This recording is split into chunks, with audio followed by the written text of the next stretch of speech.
Good morning and good afternoon to all of you who have joined us from across the country for the release of the Atlas of Carbon and Hydrogen Hubs for United States Decarbonization from the Great Plains Institute. If you haven't yet seen the Atlas, you can go to www.betterenergy.org to access it now. Just click on the blog link. My name is Ben Finzel. I'm president of Renew PR in Washington, D.C., and I have the good fortune of serving as the moderator for today's conversation. Before we get started, a few explanatory notes about today's event. This event is being recorded, and the recording will be shared and posted online. Our agenda today includes remarks from GPI staff, as well as a formal presentation of the Atlas by two members of the GPI research team and Jessie Stolark of the Carbon Capture Coalition. We'll have time for Q&A after the presentation. If you'd like to ask a question, you'll have two options to do that. The first one is you can post your question in the chat or the Q&A box for me to read out loud. And the second one is you can use the raise hand feature in Zoom once we get to the Q&A section to let me know that you have a question, and I'll call on you and we'll unmute your microphone. And regardless of which option you choose, please be sure to include your name and affiliation when you ask your question. And you're welcome to put your questions in the chat or the Q&A box now if you'd like. We will do our best to answer all of them in the Q&A section, and we'll follow up after today's event on any questions that we don't get to during this event today. So with that, let's get started. I'm pleased to introduce now Matt Fry, the State and Regional Policy Manager for Carbon Management at the Great Plains Institute. Matt is going to provide a bit of background on the Atlas before we move on to the presentation. Matt, over to you. Thanks, Ben. Afternoon and good morning to everybody.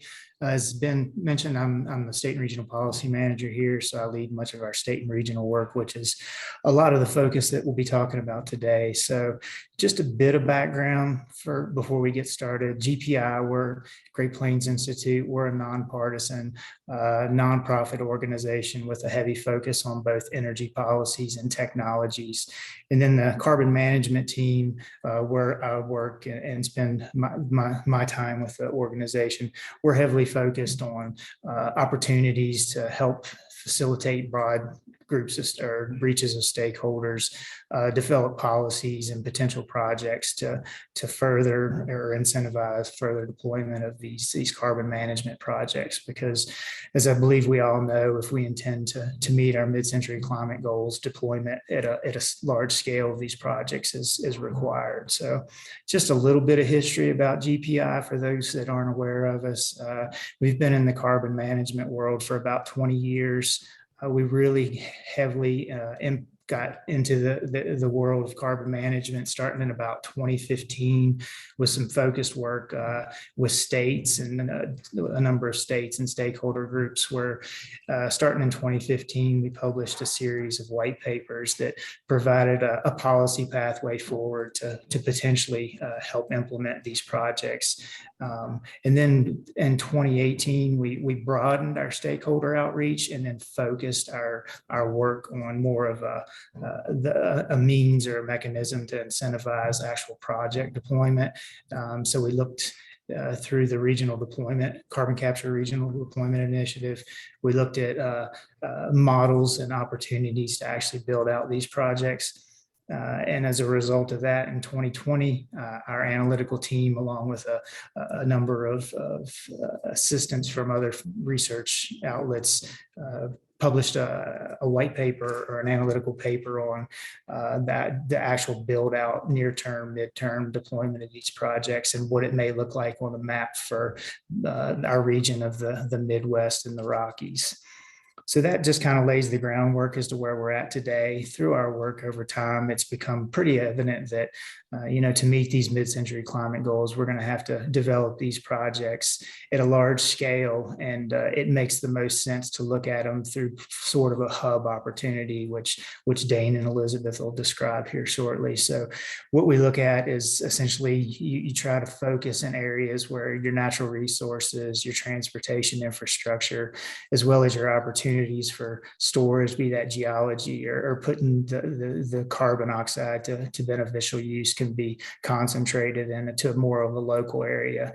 And that in turn, provides economic benefits. Additionally, it provides opportunities to reduce impacts to other resources, whether they be natural resources or human resources. So with that bit of background as to who we are and how we got here today, I'm going to turn the mic over to Dane so he can present their findings.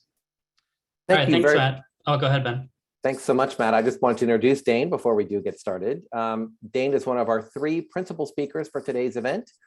Dane is the Director of Research at GPI, and he'll be joined by his colleague Elizabeth Abramson, a research analyst at GPI, and a little bit later, Jessie Stolark, the Public Policy and Member Relations Manager at the Carbon Capture Coalition. Dane and Elizabeth are going to get things started by formally presenting the Atlas, and Jessie's going to follow up with a bit of perspective on how the Atlas might be resonant for policymakers and regulators and others. So Dane and Elizabeth, back over to you. All right, thanks a lot, Ben and Matt. Grace, we can go to the next slide, please. So we're guided in this work by global climate modeling from international organizations such as the UN, IPCC, and the International Energy Agency. Modeling scenarios from these organizations show that without immediate reversal of land use, agriculture, and forestry emissions, high levels of carbon dioxide removal and storage are needed by mid-century. Global and US climate goals depend on technology, solutions, and industrial practices that have not yet achieved widespread commercial deployment. And the industrial sector will need to rapidly demonstrate and deploy commercial emission reduction technology at an economy-wide scale. And shown here on this slide are 2 scenarios from the IPCC. The first showing the immediate reduction in agriculture, forestry, and land use emissions by 2030 and still requiring significant amounts of carbon capture and removal. And the second graph shows the S5 scenario, in which delayed action in the industrial and power space, as well as continued emissions from agriculture, forestry, and land use will require even more bioenergy with CCS and carbon capture in the later half of this century. Next slide, please. So looking at the United States and our annual emissions, we emit about 6.6 gigatons of CO2 equivalent per year. That's about 6.6 billion metric tons of greenhouse gases, with the industrial sector accounting for about 1.5 gigatons of those annual GHGs. Looking just at stationary emissions from industry and power, so excluding land use and indirect emissions, the industrial sector is responsible for about 899 million metric tons per year, compared to about 1 gigaton for coal power and 600 million metric tons for gas power. Breaking down those stationary emissions in the industrial sector, I'm looking at the lower left table here. Fuel combustion emissions account for just over half of those industrial stationary emissions at 488 million metric tons, and process emissions responsible for just under half, 400 million metric tons. So the electric sector, transportation, and building sectors are likely to outpace industrial decarbonization in their own reduction of GHGs. Industrial demand for a high-grade fuel will require a combination of electrification and alternative fuels like hydrogen. And those process emissions that I mentioned might not be addressed through electrification and fuel switching, and thus requiring carbon capture. So these process emissions are often inherent in chemical processes or the production of the products from these industries. And so it's difficult to just swap out fuel or swap out energy when they're sort of inherently released in the production. So on the right here, the bar chart shows the distribution amongst the industries we looked at of the stationary combustion emissions in gray and the process emissions in blue. So across all of these industries, there's a healthy share of process emissions, which may require carbon capture, and then the stationary fuel combustion, which could be a target for hydrogen as an alternative fuel. Next slide, please. So our concept of a carbon and hydrogen hub is shown here. Given the scale of rapid commercialization necessary, especially in the industrial sector, new feedstock supply chains and logistics must be established. Regional hubs can focus investment, collaboration, and supportive policy. And hubs can connect supply and demand, act as target markets for new low and zero carbon products and fuels, and utilize established supply routes or infrastructure.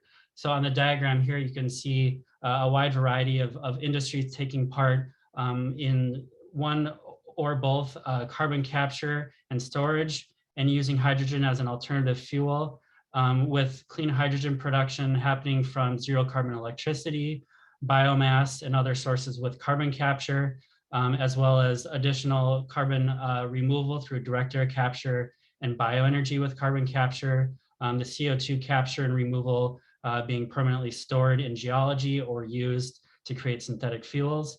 And all of this resulting in decarbonized products and materials, maintaining of high wage jobs and economic development in the United States, and achieving our climate goals both here and globally. Next slide. So to get started with identifying the hubs around the country, we looked at a variety of industrial facilities and power facilities across the United States.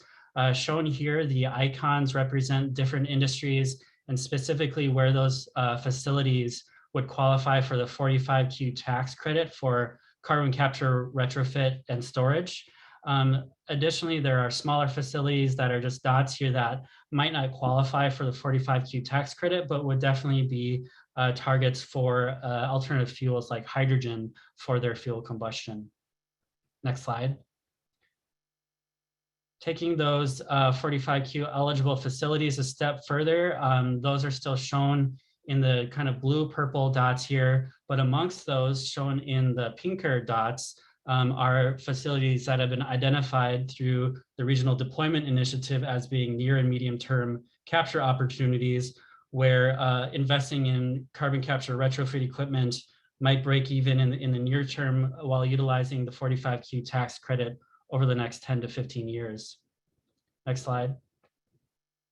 And here we have our hubs shown on the map. So in addition to what I just mentioned as far as 45Q tax credit and carbon capture opportunities, we looked at high concentrations of large industrial emitters, high quantities of fossil fuel use for on-site industrial energy production, 45Q tax credit and the near-term opportunities I mentioned. But we also looked at current reported production of hydrogen and related ammonia activities, large geologic saline and fossil formations for permanent CO2 storage. And amongst these regions, we analyzed the existing multimodal commodity distribution infrastructure, such as freight railroads, barge waterways and ports, and freight truck interstate highway routes. And we also looked at existing conventional fossil fuel distribution infrastructure for potential blending of hydrogen and established right-of-way, which would minimize the impact of additional CO2 transport infrastructure. So amongst the next series of slides, you'll see this common theme of these hub regions we identified throughout the country and how the varying layers factored into their identification. Next slide. So looking at permanent geological storage in saline and fossil formations around the United States, we use data from both the Department of Energy, the National Energy Technology Laboratory, Los Alamos National Lab, and Carbon Solutions. We found that there's more than ample storage capacity for US annual emissions on an ongoing basis, but using these national models does not guarantee local characterization. So that local characterization is needed to ensure that we'll have access to some of these sites and to ensure that costs are achieved in the lowest manner. So on the map here, the darkest green are areas that were assessed by the Scott SCO2T geologic storage model as having injection, storage, and long-term monitoring costs of CO2 at less than $5 per ton. So along with low-cost storage, shared transport infrastructure between storage regions can achieve beneficial economies of scale, thus enabling investment break-even for industrial capture retrofit and maximizing the amount of carbon capture achieved. It's also noted that locating direct air capture and carbon capture hubs near these storage formations can minimize those transfer costs, as well as minimizing land use and local impact. Next slide. Moving on to hydrogen as an alternative for industrial fuel use. Shown on this map in the yellow circles are each industrial facility's relative use of fossil fuels for industrial processes.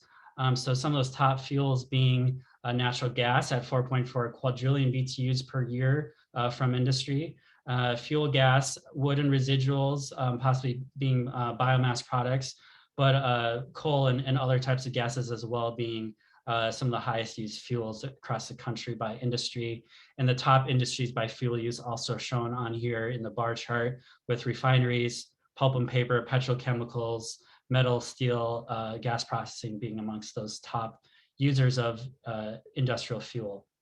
Next slide. So hydrogen is a versatile fuel and an energy carrier.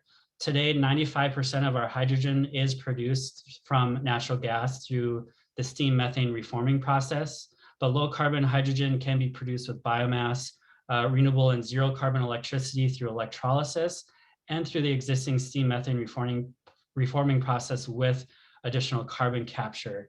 In the International Energy Agency's net zero 2050 scenario, 13% of global energy demand is fueled by hydrogen, and 40% of that hydrogen is produced through the existing steam methane reforming process with carbon capture retrofit. So like I said, we do produce quite a bit of hydrogen in the United States today. According to the Department of Energy, we produce 10 million metric tons per year. But most of that, like I mentioned, is produced through the SMR process with natural gas for ammonia production, fertilizer, and in the refining sector. So comparing that to some potential scenarios of swapping out natural gas use with hydrogen, if we were to blend 7% of our industrial natural gas use with hydrogen, 7% being a blending rate used in some recent studies, including in Minnesota, that would result in a demand for 2.7 million metric tons of hydrogen. Now, we already produce about 4 times that in the United States, but like I said, that hydrogen is currently accounted for in ammonia, fertilizer, and refining, so this would be net new production. Now, if we wanted to, sort of on a bookend scenario, replace 100% of our industrial natural gas use, by the heating value of hydrogen, that would be about 38 million metric tons, so almost 4 times what we produce today. And then along the lines of that IEA scenario, replacing 13% of our total energy demand would result in a need for 100 million metric tons, so 10 times what we produce today. Next slide, please. On hydrogen production through electrolysis, but also direct air capture, low carbon hydrogen can be produced with renewable and zero carbon electricity. And that's also an important consideration for direct air capture because both of these facilities, electrolysis and direct air capture, do require significant amounts of electricity. So we must also consider the projected load of the regions that these facilities may be located in, especially with widespread electrification occurring in other sectors and with the growth of electric vehicles. On the map here are locations around the country of planned and existing wind and solar facilities sized by their generation capacity, and shown in green are also nuclear power plants. So the capacity of these regional balancing authorities on the grid, the dispatch market inside of a balancing authority on the electric grid must be considered that balancing authority would be able to compensate for the additional load from electrification and match that load with renewable and zero carbon electricity. It's also important to consider the projected retirement of nuclear and other baseload power plants, as well as transmission constraints between regions. Next slide. I mentioned biomass earlier. Biomass from crop residue, forest residue, urban wood waste, and other biomass byproducts can provide energy for electricity or feedstock for hydrogen pyrolysis. Carbon capture is an important part of the system for biomass-based power, hydrogen production, and bioenergy with CCS. So shown here on the map is data from NREL showing potential biomass resource throughout the country using those sources listed in the first bullet. So ample production of biomass throughout the country, especially in the upper Midwest, Gulf states, Atlantic and Pacific coasts. But this is existing residue. So expanded production of energy crops and grasses could supply these markets, but also improve land use emissions and increase the intake of soil carbon. Next slide, please. So moving on to transport and delivery of zero or negative carbon commodities like hydrogen and captured carbon. Next slide, please. So to build the atlas and to look at the various regions, we studied multimodal transport infrastructure which would offer flexibility and near-term opportunity before regional CO2 transport infrastructure or pipeline networks would be able to be built. So trucks, barges, and trains can connect both local facilities together, but also deliver to distant markets. Shown here are the highways I'm sure we're all familiar with, but also navigable waterways for barges and major ports throughout the country, much of those being on the eastern side of the United States, but also along the West Coast. Next slide. I mentioned rail freight. So there's current widespread use of rail for long distance fossil fuel, biofuel, and commodity transport between markets. Shown on this map are the major networks by owner of rail lines throughout the United States. And you can see in each of these hubs, there's quite a bit of rail lines going through each of them. That was the same for highways and for the most part waterways as well. And we found a high occurrence of industrial facilities that are either already connected to a rail line or very close to a spur line connecting to major rail. Next slide. So like Matt mentioned earlier, we did do a 3-year analysis on transport infrastructure for carbon capture and storage with the Regional Deployment Initiative. The paper shown down below, you can find that at the website. So that paper found that long distance regional pipelines that aggregate CO2 from multiple sites can optimize economies of scale, which would reduce costs and maximize carbon reduction, maximize the amount of carbon removed from processes and from the atmosphere. Next slide. So comparing the modeled infrastructure of what we projected we might need to meet our US carbon goals, comparing that to existing natural gas and fossil fuel pipelines across the United States. Shown here is our extensive network of existing natural gas pipelines that has been built out really in the last few decades. These existing pipelines could provide an adjacent right-of-way that would reduce land use, simplify logistics, and reduce planning costs for new carbon or hydrogen infrastructure. I mentioned before that hydrogen can, to a certain extent, be blended into the existing natural gas distribution system for co-firing to reduce the carbon intensity of our natural gas system. And we've also found that most modeled pathways for CO2 transport actually can coincide with existing nearby infrastructure, thus reducing the impact of any necessary infrastructure for our climate goals. And those goals I'm mentioning here would require much less aggressive build out for carbon and hydrogen delivery than that which recently occurred in real life for natural gas. Next slide. So I'm going to hand it off to my colleague Elizabeth now that will, she'll describe the atlas and point out some of the features you can find inside the atlas. Thanks, Elizabeth. Thanks, Dane. So our Atlas of Carbon and Hydrogen Hubs is the result of work conducted over the past year by the Great Plains Institute's Research and Carbon Management teams in collaboration with the Regional Deployment Initiative and the Industrial Innovation Initiative. The Atlas is now available for download at carboncaptureready.org, along with individual fact sheets that can be downloaded for each regional hub. In the next few minutes, I'll give a preview of what you'll find inside the Atlas. We can move to the next slide. So the Hub Atlas includes greater detail on the content that Dane presented today and lays out the national context and key regional opportunities for carbon and hydrogen hub development. Next slide. Our analysis identified 14 regional hubs where the existing landscape of industrial production, commodity transport infrastructure, and geologic carbon storage capacity present opportunities for early investment in carbon capture and low carbon hydrogen deployment. I'll give a preview of the Atlas spreads for 3 of those regional hubs, Illinois, Louisiana, and Western Pennsylvania. Here we can see a high number and concentration of diverse industries in the Illinois hub, including steel and steel products manufacturing, ethanol production, and chemicals production. Emissions from stationary sources in this hub total roughly 78 million metric tons of CO2 equivalent per year. 6 facilities in the Illinois hub currently produce hydrogen, with potential for expanded hydrogen production to provide a low or zero carbon alternative to the Illinois hub's top fuel sources, which include natural gas, fuel gas, and blast furnace gas.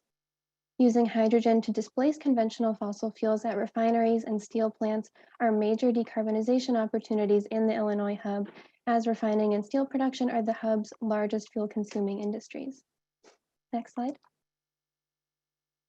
The Illinois hub is home to 43 facilities that meet emissions criteria for the 45Q tax credit. 25 of those facilities have also been identified as near to medium-term candidates for capture retrofit over the next 10 to 15 years, representing 21 million metric tons of CO2 that are capturable in the near to medium term. 45Q eligible facilities in the Illinois hub include numerous steel plants, ethanol plants, and refineries. As seen in the lower map at left, the Illinois hub is situated in a region of immense opportunity for permanent geologic CO2 storage and has potential to act as a major carbon storage destination for capture facilities and carbon removal throughout the Midwest and Mid-Atlantic regions. Next slide. Most industrial facilities in this regional hub are already located along major rail lines, barge waterways, or freight highways, presenting an opportunity to carry out transport of carbon and hydrogen using existing infrastructure and distribution networks in the near term. Looking at the map of rail lines at the upper left, you can see that nearly every 45Q eligible facility in this hub is already located along or very close to an existing rail line. Meanwhile, current natural gas and oil pipelines in the Illinois hub present an opportunity to ensure efficient routing of new carbon and hydrogen pipelines by following existing right-of-ways. Where feasible, natural gas lines also present an opportunity to blend hydrogen into the region's already established infrastructure. Next slide. The landscape of industrial production in the Louisiana hub includes a high concentration of petrochemicals and chemicals plants, refineries, and gas processing facilities, with industrial facilities relying heavily on natural gas and fuel gas to power their operations.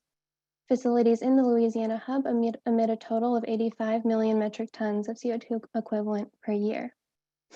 There is significant existing hydrogen production in the Louisiana hub due to the heavy presence of refining, petrochemicals, and ammonia production in the region, which already utilize hydrogen and chemical processes. With many hydrogen producers already clustered along the region's central corridor of industrial activity and fossil fuel use, there's abundant opportunity for local development of low and zero carbon hydrogen production and demand. Next slide. The Louisiana hub is located within a region with extensive potential for carbon storage in secure geologic saline formations and in geologic fossil basins such as oil and gas fields. As such, the Louisiana hub has potential to act as a major national carbon storage destination. Next slide. With access to many major ports, the Louisiana hub has access uniquely to global and domestic markets for carbon and hydrogen. And the Louisiana hub is also advantaged by having a high concentration of the nation's existing carbon and hydrogen pipeline infrastructure. Next slide. The Western Pennsylvania hub has a high concentration of steel and other industrial manufacturing facilities with total emissions of 115 million metric tons of CO2 equivalent per year. Industrial production in this regional hub is densely clustered and has significant emissions from both the industrial and power sectors. Next slide. Thanks. The Western Pennsylvania hub is located in close proximity to other identified hubs in Michigan and Ohio and Illinois, with saline and fossil storage formations covering most of that broad region. As such, Western Pennsylvania is positioned as a major regional carbon storage destination and has the opportunity to capture additional economies of scale through interconnection with those other nearby regional hubs. Now we can advance to the next slide, and I'll turn things over to Jessie Stolark to discuss the supportive policy needed to facilitate at-scale hub deployment. Thank you, Elizabeth, and thank you to both you and Dane for that really excellent overview of all of the analytical work that has gone into this atlas. So I'm Jessie Stolark. I'm the Public Policy and Member Relations Manager for the Carbon Capture Coalition. And I'm pleased to be joining all of you today to give a brief overview and some highlights from the atlas around supportive policies for the development of carbon and hydrogen hubs. Next slide, please. Additional policy at both the state and federal level will be needed for the development of a shared carbon and hydrogen system that can help to meet mid-century climate goals while sustaining and expanding a high-wage energy, industrial, and manufacturing job space, as well as supporting existing and new domestic industries. But we're already starting with an excellent foundation of policies that were supported and passed on a bipartisan basis over the last several years that lay the groundwork for the growth of these sectors. And I'll just briefly outline them for you that are the policies that are contained on this timeline. So in 2018, we saw the passage of the Future Act, which reformed and expanded the 45Q tax credit for carbon capture, removal, utilization, and storage. 2 years later, the 2021 Omnibus passed, which included the 2020 Energy Act, which updated the nation's energy policy for the first time in over a decade. Among other things, the bill provided historic authorizations for carbon management research, development, demonstration, and deployment at the Department of Energy. Additionally, as part of the 2021 Omnibus, we saw a much needed 2-year extension of the 45Q commenced construction deadline to 2026. Shortly thereafter, the IRS issued final guidance for 45Q, creating certainty for project developers and investors. Last year also saw a number of bills introduced on a bipartisan basis that bring us closer to scaling deployment of these technologies, as well as a groundswell of support from companies, organizations, and bipartisan members of Congress for the critical role that carbon management and hydrogen will play in meeting climate and energy goals. Last year saw tremendous momentum towards eventual enactment of the historic Infrastructure Investment and Jobs Act, as well as the introduction of the 45Q tax credit enhancements and hydrogen provisions that are contained in the Build Back Better Act. Next slide. So first, I will turn to the Infrastructure and Investments Jobs Act. The infrastructure law contains $12.1 billion for carbon management technologies, funding many of the provisions enacted as part of the 2020 Energy Act. Just to highlight a few of these historic provisions, it includes $3.5 billion over 5 years for demonstration and large-scale pilot projects, and creates for the first time 4 regional direct air capture hubs. The infrastructure law also fully funds the SCALE Act, a critical federal piece in building out an interconnected system for transporting and storing CO2 at climate scale. Next slide, please. So the Storing CO2 and Lowering Emissions Act, or SCALE Act, will enable the build out of regional CO2 transport and storage infrastructure networks, enabling the US carbon management industry to move from a single source to sink model to one of shared interconnected infrastructure that is collecting emissions from multiple sources and transporting it to appropriate long-term storage or for utilization pathways.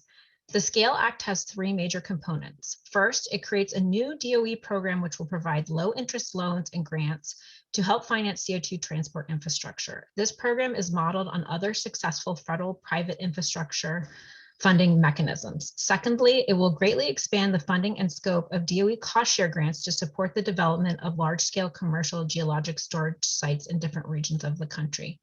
And third, it increases the funding to EPA in 2 separate buckets.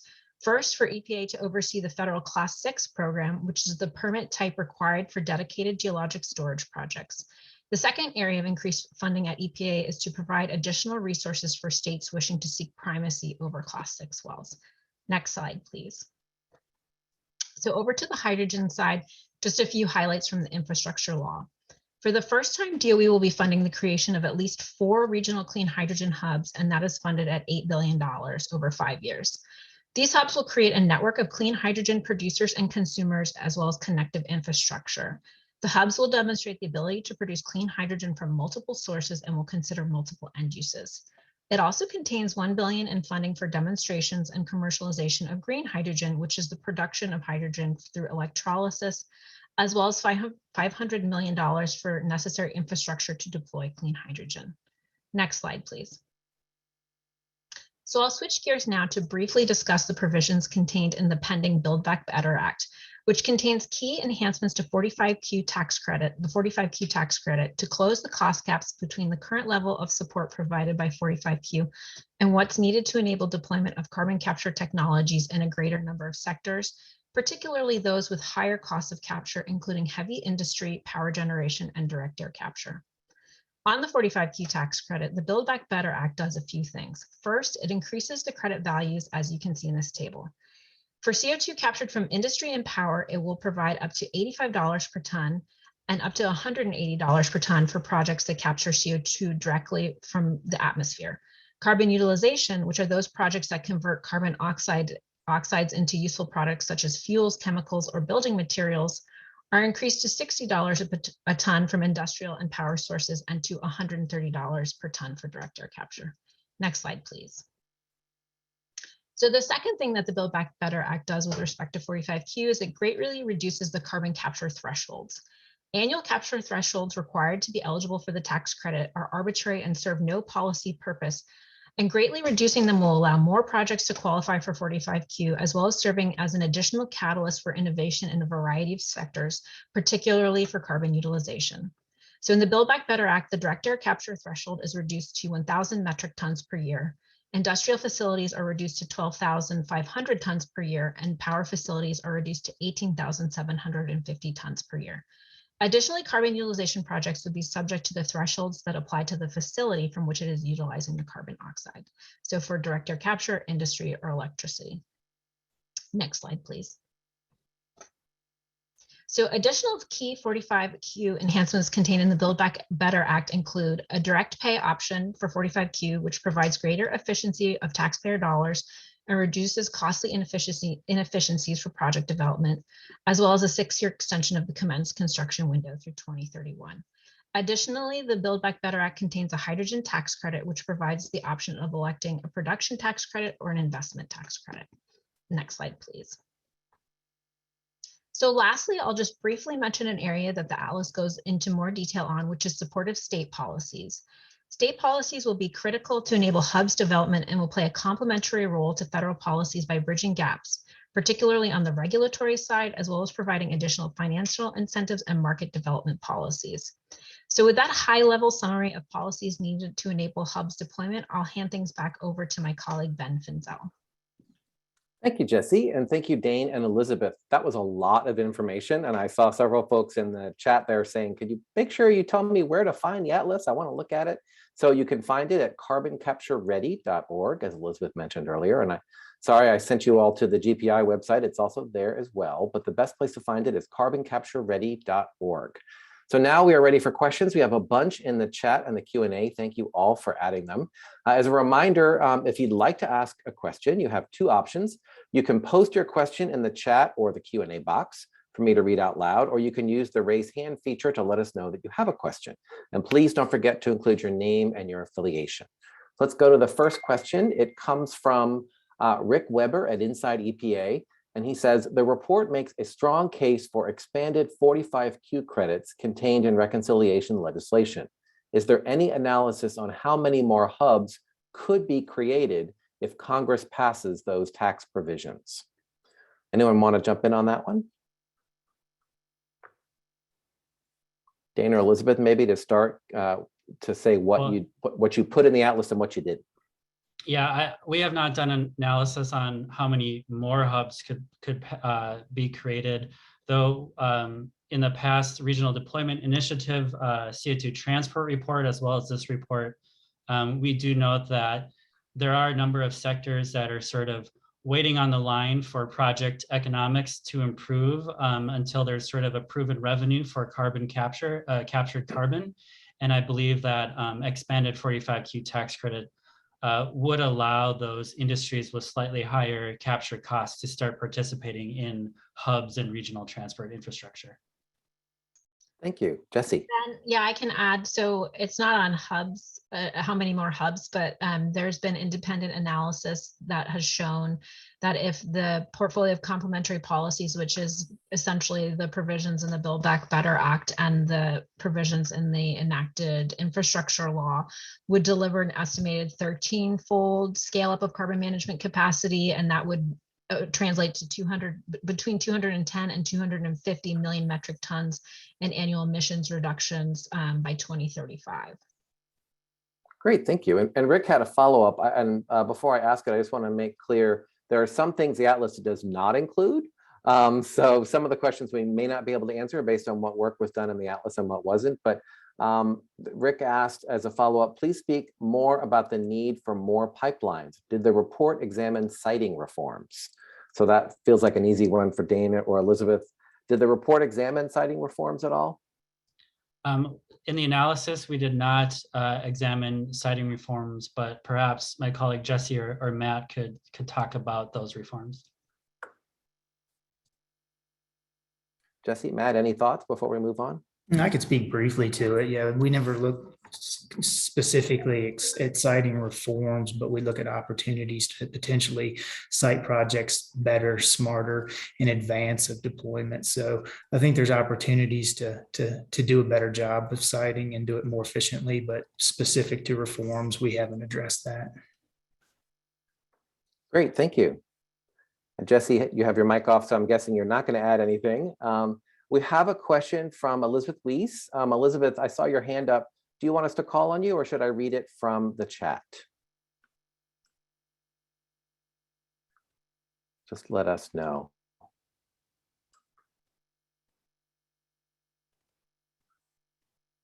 Your mic is up. Go ahead. I'm happy to ask in real time.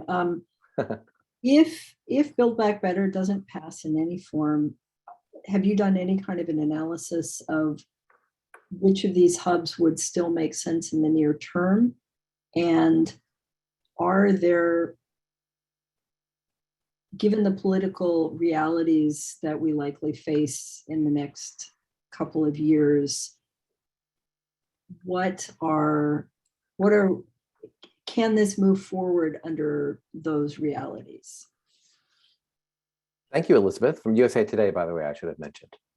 So from an analytical perspective, we did this hubs identification more on a technical and landscape basis than on a policy basis. Like I mentioned at the beginning of the presentation, we're looking at what the world needs to do to solve the climate change issue by mid-century, not necessarily what's the cheapest solution or what solution makes sense given the current policy scenario. So I would say that, to me, all of these hubs make sense from the standpoint of industrial emissions being concentrated, there being opportunities to develop markets for hydrogen, but obviously policies that help support those markets, help industries sort of commercialize the technology required to achieve our carbon goals, all of that would be helpful. Thank you. And Jessie, you wanted to weigh in as well.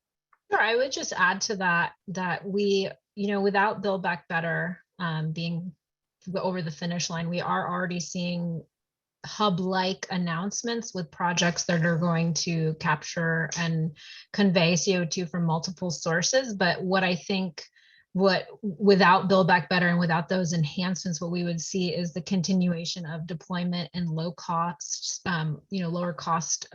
opportunities for deployment. And that's what we're seeing as far as project announcements, and those higher credit levels and other enhancements are really critical if we're going to see project deployment and hubs deployment in higher cost sectors, including heavy industry, direct air capture, and the power sector. So, I think there is a lot of progress that has happened under the current 45Q structure, but more is needed to see greater deployment.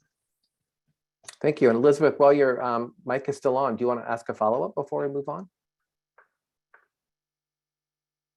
Yes, a follow-up would be, given that, what would be the most important proposed projects we should be looking at, just in terms of, I mean, I know we've got Canada and Iceland. I'd like to tell readers about things that are happening in the US. Anyone I think that might be a little bit like picking your favorite child, right? I'm not sure you can pick the most important. As far as project announcements here in the US, is that your question? Yes. There's been the 3 CO2 transport infrastructure projects announced: the Navigator, the ADM project, and the Summit Carbon Solutions project. There's also been an announcement in of a Houston hubs, which I'm not quite sure at this point what that looks like, but a lot of companies are involved in that. And so those are some of the, rather than just individual project announcements, which there has been a tremendous amount of announcements over the last year. In fact, I think 2021 was a record year as far as project announcements. We're up to 84 or 85 projects announced since 45Q passed, but those are some of the projects that are kind of announcing that are more than just individual projects. Great, thank you. Elizabeth, any follow-up before I move on? Did that help? I'm good, thanks. Okay, thanks so much. Next question is from Tom Dower at Lancetech. And Tom says, on the hydrogen slide, factoring 13% of US energy consumption, is that 13% of 2050 demand expectations or today's consumption? Yeah, Tom, that's a good catch. And I was wondering if anyone would note that the IEA scenario does use 2050 global energy consumption, but in my back of the envelope example, which is really just for illustrative purposes, that is using 2020 levels of energy consumption. So with sort of US energy projection modeling scenarios the way they are, you can kind of pick and choose if you think energy efficiency and electrification is going to result in less energy used by industry and economy-wide, or more energy will be required because of electrification. But so to avoid making that assumption, I just used 2020 US energy consumption. Thank you, Dane. Next question is from Clint Wilder, and Clint asks, does green hydrogen blended with natural gas have any measurable impact on carbon emissions? Yes, it does. I do not have the life cycle carbon intensities of green hydrogen and natural gas in front of me to compare, but assuming that green hydrogen is made with renewable energy, then that would be a very low carbon fuel source, whereas natural gas is behind coal in its carbon intensity, but still is a fossil fuel, which has a net positive carbon emissions intensity. So replacing 7% or some percent of natural gas with very low carbon or zero carbon hydrogen would definitely reduce emissions by the same proportion. Thank you. Next question is from Rudra Kapila. And Rudra says, hello, given the potential for deployment of retrofit projects, are there any plans to illustrate those areas that have legacy environmental impacts from existing facilities or infrastructure? Are there plans to work with environmental justice groups to aid with optimal siting? And do you plan to integrate that into the Atlas? And Rudra is with Third Way. So the answer to that in general is yes. If we had more time given the current policy and congressional timeline, we would have included our upcoming analysis in this Atlas, but maybe the Atlas wouldn't have come out till next fall. But yes, over this next year, Great Plains Institute, Regional Deployment Initiative, and our associated groups do have plans to work with local groups, especially on environmental issues and environmental justice and equity. The carbon and hydrogen hubs that we've published today is a national perspective. It's looking across the nation from a landscape perspective. And it does not necessarily drill down into local regions, looking at demographics, population density, things like that.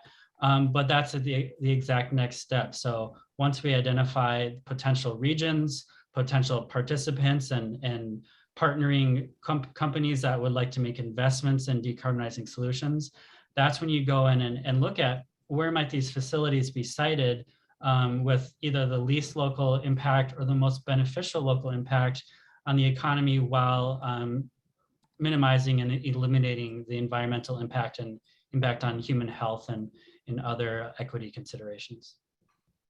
Thank you, Dane. Anyone else want to chime in on that before I move on? Elizabeth or Jessie or Matt? No? Okay, the next question is from Charles Nye, and he's asking about CO2 transport. Do you think the principles of economies of scale need modification for the case that both the sources and sinks for CO2 are so spread out? In other words, why pay for long pipelines between regions when much smaller areas can be locally balanced? Yeah, thanks, Charles. That's an interesting question, and one that we looked at a lot in our Regional Deployment Initiative white paper on CO2 transport. I actually think economies of scale especially apply to carbon transport infrastructure, partially because of what you mentioned with sources and sinks being so spread out. Across models from national labs like NETL, Los Alamos National Lab, and within private industry, as well as our own models at GPI, we definitely did see beneficial economies of scale where if you plan transport corridors across regions which aggregate multiple sources, and you plan the capacity for future needs rather than just planning projects on a point-to-point individual project to destination basis, you actually achieve much lower costs of transportation, and that allows more industries to participate. On an individual project-to-project basis with small pipelines or truck and rail routes, you actually get much higher costs. So regional infrastructure that aggregates many parties together is really what would be needed if we want to optimize the amount of carbon reduced from our atmosphere. Thank you, Dane. I don't see anyone else with their mic on. I'm going to move on. We have a lot of questions. This is great. Thank you all for asking them. The next one comes from Rodney Sobin. Please speak more about state policies, e.g. clarifying pore space title liabilities, planning, siting, permitting. Also financing options which may complement the SCALE Act provisions. That's a big question. Ben, I can try to address that a bit. So Great. Much of the work that I do in our state and regional outreach is to focus specifically on potential policy incentives that you mentioned. So we're working with a number of states now who are focused on opportunities to address those specific statutory or policy issues associated with pore space ownership, long-term stewardship, and all of those issues. There's a number of models of states out there who've addressed those issues at this point, specifically Louisiana, Wyoming, and North Dakota have a pretty full suite of legislative statute to actually address foundationally these issues. But certainly things that we focus on heavily and spend a lot of time reaching out to other states to help build out this framework, because clearly until those statutory and policy foundation are established, it's really challenging to build out these infrastructure and these technologies. Thank you, Matt. Anyone else want to chime in before I move on? Okay, the next question I'm actually going to combine. There's two questions, one from Maran Tesfaye. Maran says, given the currently available funds in the Infrastructure Act, how many hydrogen or DAC hubs are possible? And then also with that, Murali Manohar asks, even without Build Back Better, isn't there $8 billion for hydrogen hubs? So who wants to do both of those together? I can take that, Ben. That's a quick and easy one. So as far as what's in the infrastructure law, yes, it calls for at least 4 hydrogen hubs, and that is funded at $8 billion. And then the 4 direct air capture hubs. And so all of that RDD&D money that I talked about, that has passed its law. It's part of the infrastructure law. The tax provisions, which are part of the Build Back Better Act, that we, the 45Q provisions, that is what has not yet passed. Great, thank you. Another question, this is from Lisa Trudeau, the Minnesota Energy Office. Thanks for joining us. The question is, did the study team look at the potential to decarbonize hydrogen and ammonia production in identification of potential hydrogen hubs? Hi, Lisa, thanks for asking that. Good question. So we are primarily looking at additional hydrogen production at new facilities in order to serve the new application rather than the existing applications of ammonia, fertilizer, and refining purposes. But as far as existing hydrogen and ammonia production, which, like I mentioned, is primarily made through steam methane reforming of natural gas. In this ATLAS study and our previous regional deployment study, existing hydrogen SMR facilities were very prime targets for some of the lower cost retrofits of carbon capture. So carbon capture really is one of the most effective solutions to decarbonizing existing SMR to hydrogen production, which is consistent with the IEA's net zero scenario. I mentioned, I think I said 40% or so of hydrogen production in 2050 would be that existing SMR process with carbon capture. I think it would be probably relatively difficult for a facility to switch from an existing SMR installation to electrolysis, but I'm not necessarily an expert there. So again, I think carbon capture would be the best application there. Thank you, Dane. Next question is from Noel Copeland. And Noel says, could you share more color on the assessed low-cost saline storage areas criteria for carbon capture and storage opportunities and the feasibility of new class 4 injection wells in those areas? So yeah, like I mentioned, we relied on data from the Department of Energy as well as process versions of that data which are then calculated by the National Energy Technology Laboratory and Carbon Solutions SCOT model. So that model applies on a 10 kilometer by 10 kilometer grid cell basis, a model estimate of injection based on the geology, the access to that location, and the technical logistics of drilling wells. So we see costs from 0 to 5, 5 to 10, $10 to $20 per ton for that storage, where you're opening the well, you're storing CO2, and then you're closing the well and engaging in long-term monitoring. In our economic modeling, in our previous work, we found that it really is crucial to optimize those areas for low cost. So where you can achieve less than $5 per ton or $5 to $10 per ton, it really helps with the economics of capture, transport, and storage all in to achieve sort of a holistic financial equilibrium there. $5 to $10 per ton might work, but with existing 45Q levels, you do definitely want to identify those salient formations with the lowest cost storage and the highest technical feasibility. Thank you, Dane. And I note that Noel's hand is raised. We will come back to you if we have time, but I want to just make sure we get one other question in. We have so many. If we didn't get to your question during this event today, we will follow up by email, so never fear. The next question is from Nicholas Kuznets at Inside Climate News. Can you say what fraction of the total cost of building 4 hubs each for hydrogen and direct air capture would be covered by the infrastructure bill spending? In other words, what would the total Capex costs be for those 8 hubs? Jessie, is that something that you have a handle on?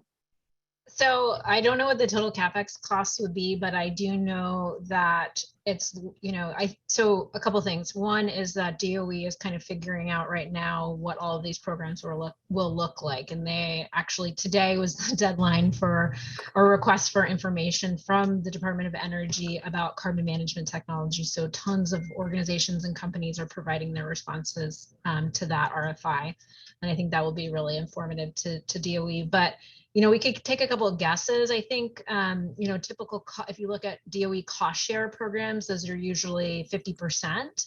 So you could kind of do some back of the envelope calculations, as it were, to try to figure out maybe what kind of total impact the infrastructure law would have on project development. Thank you. We're going to do one more question, and then we'll have to follow up with the rest by email. It's from Thomas Phillips. Did the research you did in publishing the atlas lead you to identify potential partnerships in the 14 identified regions or hubs? I noticed the atlas itself doesn't speak to partnership opportunities. Well, coming from the national perspective and looking at the diversity of facilities and industries, there's obviously hundreds of companies and thousands of facilities that we looked at. So from a national perspective, it's not feasible for us to actually reach out and engage these companies at this point in time. We also don't feel comfortable releasing these companies information in a map like this, in an atlas like this, though it is all available publicly through EPA and DOE. But that being said, we do have strong relationships with many of the partners in the industrial and commercial space through both the Regional Deployment Initiative and the Carbon Capture Coalition. So I don't know if Jessie or Matt want to talk about our work with those groups. Yeah, I can start just through the Regional Deployment Initiative. At this point, we have outreach to over 550 stakeholders on a weekly basis with information, and we do events and handle discussions with all of those stakeholders pretty routinely. So as Dane alluded to, I wouldn't be able to disclose any specific information, but I can assure you that there's conversations amongst industries and individuals out there looking at these potential partnerships to move these projects forward, just because I believe we pretty thoroughly understand they're going to be required to meet those mid-century goals. So without disclosing too much, the wheels are turning. Thank you. Jessie, anything to add before we wrap up? Yeah, I'll just say, I get the last word. But anyway, I'll just say, the Carbon Capture Coalition has more than 90 members spanning industry, nonprofit, labor organizations. They're all very keen and interested in the analytical work that has gone into identifying these potential hubs. I think kind of seeing this visualization of where these potential locations are really starts to get people interested in sort of some of the potentials for both individual companies and regions, and stakeholders more broadly. Thank you, Jessie. You do get the last word. We'll have to end it there as it is now 3 o'clock and somehow an hour went flying by. I want to thank all of our presenters today, Matt Fry and Dane McFarlane, Elizabeth Abramson and Jessie Stolark. And thanks to all of you for joining us. As a reminder, you can view the atlas at carboncaptureready.org. If you have further questions, please get in touch with me, Ben at renewpr.com, and I'll be sure to make sure that one of us gets back to you. Happy Lunar New Year, happy Black History Month to all of you. Be well and be safe, and thanks again for joining us today.